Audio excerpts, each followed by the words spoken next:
Di sales ini kita akan belajar sesuatu yang akan terjadi banyak banget di saat tahap conversation nih. Ya, di meeting-meeting kita, di sales call kita. Ini bakal banyak banget yang terjadi. Namanya adalah objeksi. Itu simpelnya di dunia sales. Gue kalau ngajarin orang sales gue bilang ini orang alasan ya. Jadi objeksi itu adalah alasan dari orang yang kagak mau beli produk kita. Nah, gimana caranya kita bisa handle alasan atau objection handling ini? Gue selalu bilang kan, sales itu ibarat garis lurus dari A ya, dari prospecting sales call A ke closing. Kalau dia kesini tarik lagi. Objection itu biasanya dia cobain lu gitu, dicobain lu. A belum waktunya, lalu tarik lagi. Nah ini gue ajarin seni untuk tarik baliknya. Ini gue kasih contoh biar kalian bisa langsung ada gambaran ya. Ini gue kasih case study waktu gue masih di agency, jadi kalian bisa kira-kira dapat gambarannya kalau gue handle objection itu seperti apa. Biasanya orang kan ini lagi teleponan nih, bahkan biasanya udah meeting nih, kita lagi follow up. Biasanya dia kan ngomong gini, setelah dipikir-pikir kayaknya kita belum ada budget deh untuk running ini sama kalian, maaf ya. Biasa kalau sales yang cupu, dia akan coba, kenapa bu, kan kemarin begini, jangan ditantang gitu. Kenapa bu, gini, itu lu kasih kontrolnya ke dia. Jadi ibarat kayak gini garis nih, lu tuh pas dia bilang tadi, saya nggak ada budget untuk ini, lu keluarin dia ke atas gitu. Kalau keluar dari batas ini, keluar dari batas ini, dan selesai. Jadi anggap itu kayak garis lurus. Ini ada gunung-gunung nih ya, kita mainin gunung-gunungnya gitu. Begitu dia gunungnya udah ke atas, ya udah bubar kalian sales. Sorry nih, kita belum ada budgetnya untuk ini. Lah, tapi kenapa? Itu lu sales apa siapa lu gitu? Yang ngajarin siapa buat begitu? Atau yang kayak udah pasrah gitu. Oh, ibu nggak ada budget ya, saya mengerti ya bu. Oh ya udah deh, makasih ya bu. Maaf ganggu waktu. Maaf ganggu waktu siapa? Lu yang minta saya sekolah, kalau maaf ganggu waktunya sih. Gue pas denger, ini sorry ya, gue mungkin agak kebawa emosinya karena gue inget dulu tuh pas gue training sales agency gue. Dia bilang maaf ganggu waktunya. Setelah dia gitu. Gue langsung bilang, lu maaf ganggu waktunya apa lu? Itu bukan hal yang bisa ditolerir ya sebagai seorang sales. Ini gue kasih contoh ya. Caranya adalah dengan hantam dengan yang namanya empati di depan. Dia telepon nih misalnya ini. Gue lagi follow up dan dia bilang, kelihatan sih ibu suka banget dengan idenya, itu keren, mungkin bisa meningkatkan bisnis ibu. Tapi untuk sekarang ibu belum punya budgetnya. Nah ini serangan pertama, saya mengerti namanya. Oh saya mengerti banget kok bu tentang budget ibu.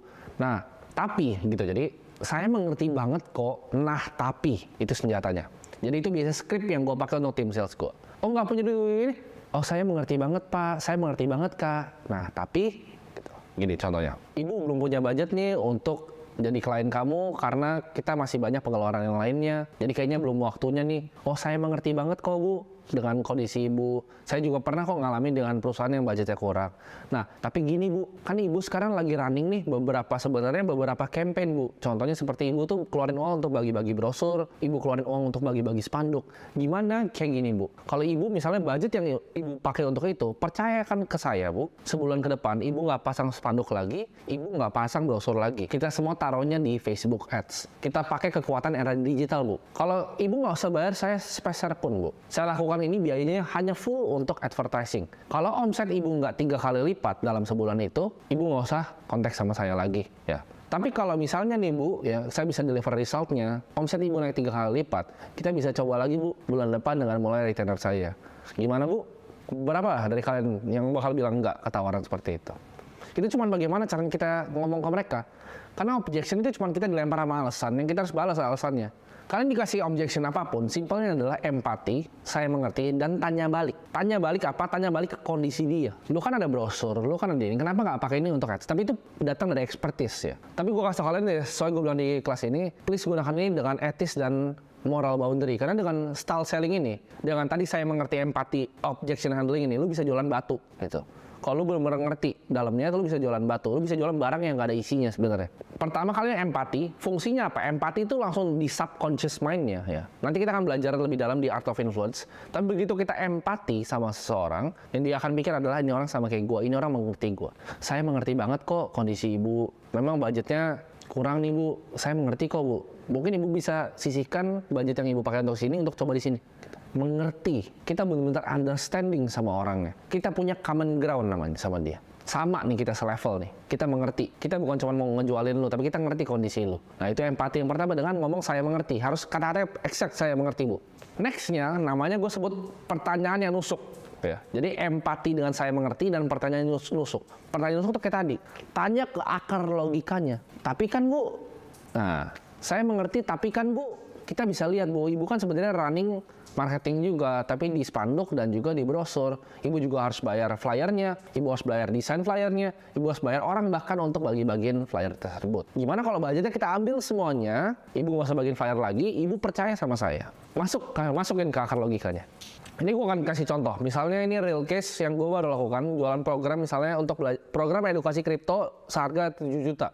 Orang mungkin ada yang mikir mahal banget. Customer misalnya objection ya, Pak, tapi saya nggak ada uangnya Pak untuk join program ini. Saya pengen banget Pak, saya tahu ini bisa menjadi manfaat untuk saya, tapi saya nggak punya uangnya. Saya mengerti Pak, tapi coba Bapak lihat dari sisi yang seperti ini. Itu kan 7 juta seumur hidup Pak. Gimana kalau Bapak itu bisa bagi selama 3 tahun dalam belajarnya ya? Dalam 3 tahun itu cuma 200-an ribu loh Pak, belajarnya sebulan. Gimana kalau gini Pak, kita ada program cicilan Pak, bisa pakai kartu kredit yang 0%. Gimana kalau Bapak belajarnya per bulan, itu sekitar hanya 200 ribu selama 3 tahun Pak. Tapi dalam 3 tahun itu Bapak bisa melipat gandakan uang Bapak. Apa itu bukanlah deal yang Bapak pengen ambil? Hanya 200 ribu loh Pak. Dalam 3 tahun Bapak pasti kemungkinan besar balik modal. Atau bayar kita aja deh Pak, setelah Bapak dapat manfaatnya dari program tersebut. Nah itu menurut kalian gimana? Ya, akan lebih gampang untuk closing sales-nya. Nah ini kalau kalian campur nih, kalian campur saya mengerti, pertanyaan tajam, dan namanya step down selling kalau kalian punya produknya. Jadi yang itu gue contohin di awal, gue bilang gue jualan apartemen 1,2 miliar, gue step down selling ke 8 juta. Jadi gue udah mengerti ya, gue ambil common ground saya sama dia, habis itu gue kasih pertanyaan yang tajam. Kenapa sih sebenarnya Bapak butuh propertinya dan lain-lain. Baru yang ketiga, kalau bisa ya, kan ada barang yang kalian jual barang sendiri nggak ada step down-nya, tapi gue saranin kalian punya tuh barang step down-nya. Jadi kalau misalnya dia nggak bisa barang yang 10 juta, jual yang 1 juta. Dia nggak punya 1 juta, jual 500 ribu. Nah kalian selakuin step down selling, setelah kena 2 hantam ini kemungkinan closing kalian tuh tinggi bang. Ikutin semua yang gue ajarin dari awal, building rapport segala macam, sampai kalian step down selling, ini waduh jeber, omset kalian masih naik. Kalian latih nih, kalian kasih course ini ke sales team kalian. Tapi kalian bener-bener awasin ya, kalian minta mereka untuk catat notes-nya, terus kalian ntar review notes-nya, perhatiin omset kalian terbang. Intinya objection itu customer cuma nggak percaya kalian, nggak bisa ngelihat kalian tuh bawa mereka kemana, karena objection tuh ada banyak. Oh saya nggak punya waktu untuk ini, kayaknya belum perlu, kalian harus cek buatnya, saya nggak punya duit. Itu semua sama, itu cuma alasan bahwa mereka nggak mau beli dari kalian. Karena kalian either kalian belum establish rapport dengan benar, mereka nggak percaya kalian, mereka nggak lihat kalian sebagai expert, mereka lihat kalian sales gadungan, kalian terlalu agresif. Itu gabungan dari semuanya. Makanya keluar objection. Tapi kalian kalau udah rapi nih, udah lurus garisnya. Objection paling ya mentok-mentok mereka jujur nggak punya duit, tapi nggak punya duit pun gue tunjukin kan cara bantahnya gimana. Jadi yang paling jujur dari semua objection adalah saya nggak punya duit. Selain itu menurut gue itu pure bullshit ya. Saya nggak ada waktu, saya bukan orang yang pas untuk misalnya ACC ini, saya bukan. Ntar saya tanya istri saya lah, bla. Misalnya kalian jual mobil, saya tanya istri saya dulu, itu udahlah. Ya.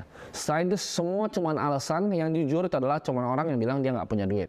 Itu pun nggak punya duit pun dengan taktik ini ya, dengan empati saya mengerti, tapi tanya pertanyaan yang menusuk, dan terakhir ujungnya kalau nggak mentok step down selling, easy money. Itu easy money dan kalian akan langsung bisa bungkus, bawa pulang, close the deal. And that's how you sell.